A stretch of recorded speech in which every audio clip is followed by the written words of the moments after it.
नमस्कार मंडळी. बघा, बाजारातून मी 1 किलो पावटा आणला होता. ते सोलून मी अर्धा भाग मी उसळ केली आणि अर्ध्या भागाचे म्हटलं आमटी करावी. कारण रोज डाळ खाऊन खाऊन कंटाळा येतो. किंवा कधी वांग्याचं कालवण, कधी पावट्याची आमटी एकदा करून बघा तुम्ही, खूप छान होते आणि चवीला पण छान लागते. बघा, मी मसाला वाटून केलेले.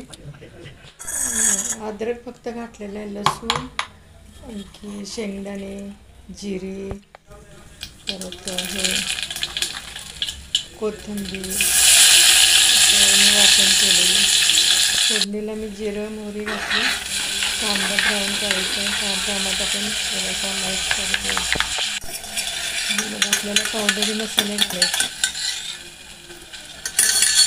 अशी आमटी तुम्ही करून बघा एकदा, कारण छान होते.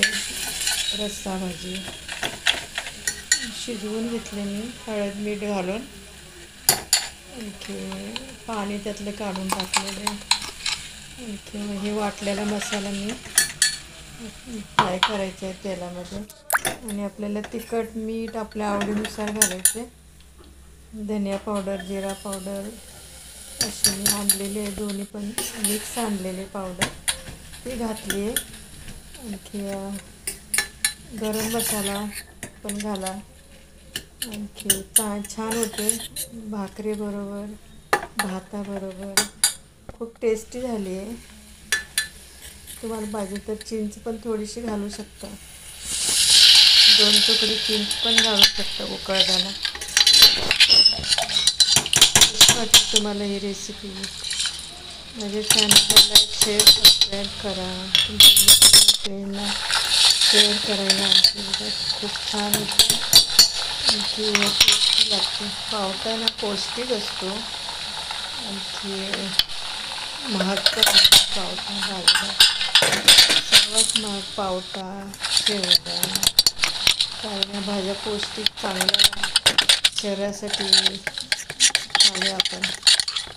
हे छान केली आणि कोथिंबीर घातली.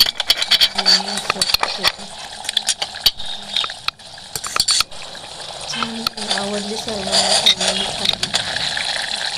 2 टाईम खाल्ली. आणि ताट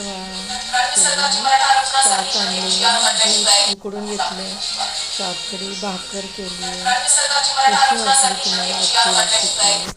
अंडं उकडून खातो आम्ही रोज, एक 2-3 दिवसांनी. बाय. धन्यवाद.